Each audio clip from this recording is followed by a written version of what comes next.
Good morning. इस video में हम प्रश्न संग्रह 1.2 का पहला प्रश्न देखेंगे। जैसे पहला प्रश्न दिया है बच्चों, नीचे दी गई सारणी में संख्या रेखा पर स्थित बिंदु और बिंदु के निर्देशांक दिए गए हैं। ये नीचे एक सारणी दी गई है। इस सारणी में ये ऊपर जो लिखे हैं ABCDE ये बिंदु है और उसके जो नीचे जो दे रखे हैं वो उनके निर्देशांक है। जैसे A का निर्देशांक -3, B का 5, C का 2, D का -7 और E का 9। तो इसमें हमें बताना है कि निर्धारित करो कि सारणी के नीचे दिए गए रेखाखंडों की जोड़ियों के रेखाखंड परस्पर सर्वांगसम है या नहीं। तो इसी का मैंने बच्चों पहला प्रश्न दिया है, जैसे रेख DE तथा रेख AB। तो हमको बताना है कि इसमें रेख DE और रेख AB सर्वांगसम है या नहीं। तो उसके लिए हम क्या करेंगे, पहले रेख DE की लंबाई निकालेंगे और फिर उसके बाद रेख AB की लंबाई निकालेंगे। जब दोनों की लंबाई निकालेंगे तो तुलना करेंगे कि अगर वो दोनों बराबर होंगी तो सर्वांगसम होगी और अगर बराबर नहीं होगी तो सर्वांगसम नहीं होगी। तो पहले हम क्या करते हैं, रेख DE की लंबाई ज्ञात करते हैं। तो जब हम लंबाई रेख को हम क्या लिखेंगे, L लिख सकते हैं, LDE मतलब DE की लंबाई। तो DE की लंबाई ज्ञात करने के लिए हमें पहले क्या पता होना चाहिए कि D का निर्देशांक कितना है -7 और E का निर्देशांक कितना है 9। तो हम क्या करेंगे, पहले लिखेंगे यहाँ पर D का निर्देशांक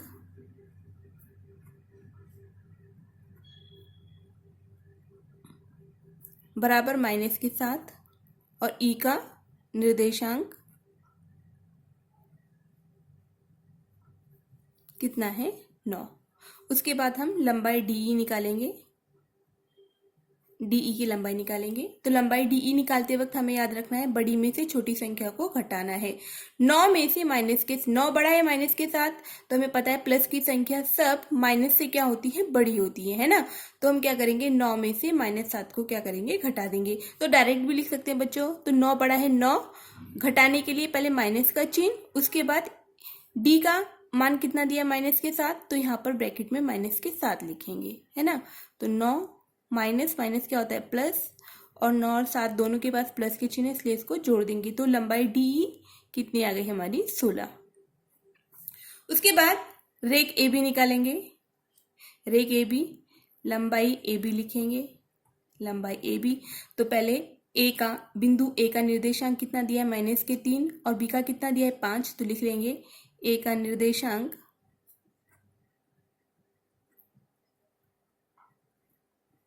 बराबर कितना दिया है -3।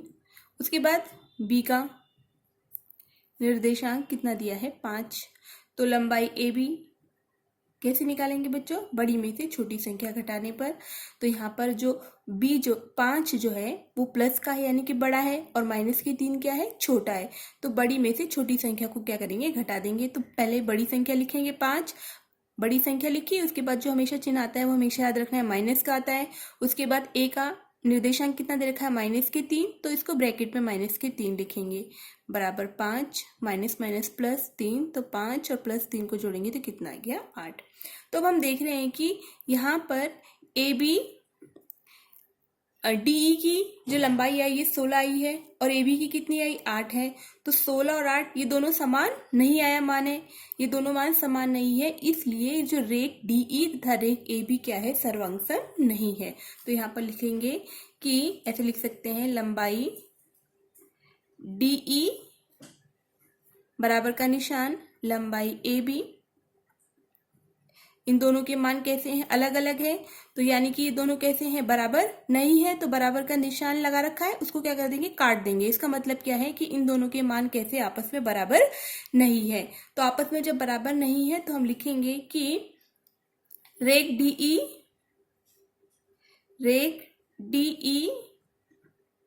व रेख AB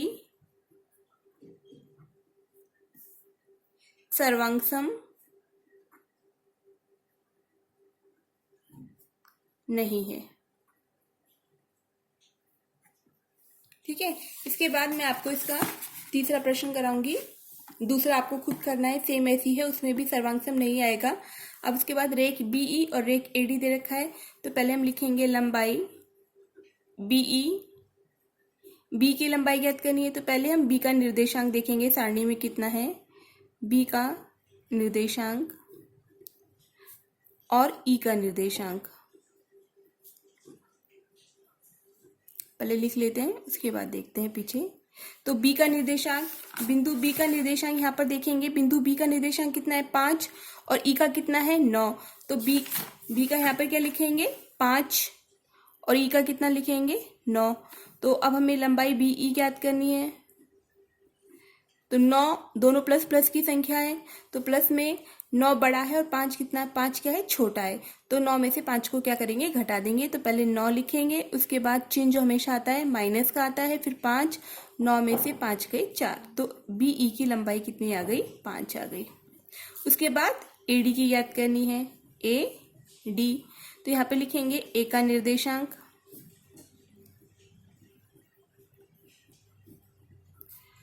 बराबर और डी का निर्देशांक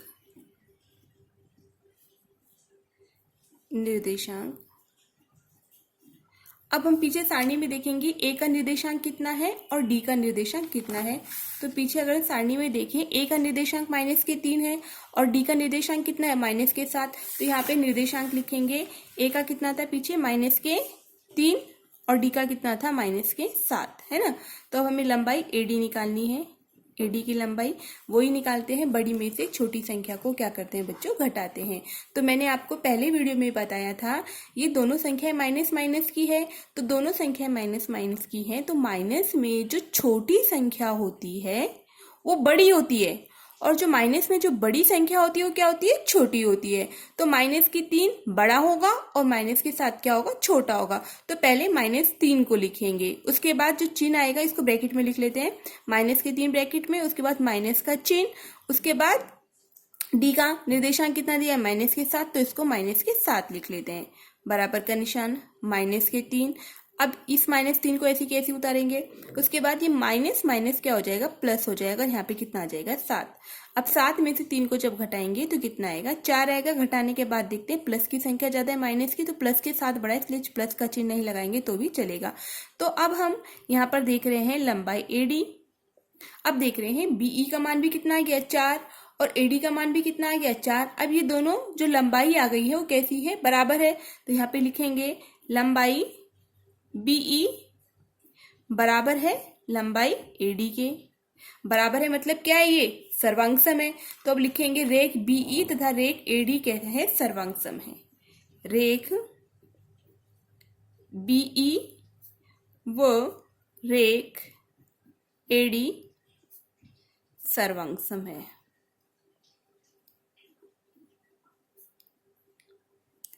इसके बाद आगे का प्रश्न हम अगले वीडियो में देखेंगे।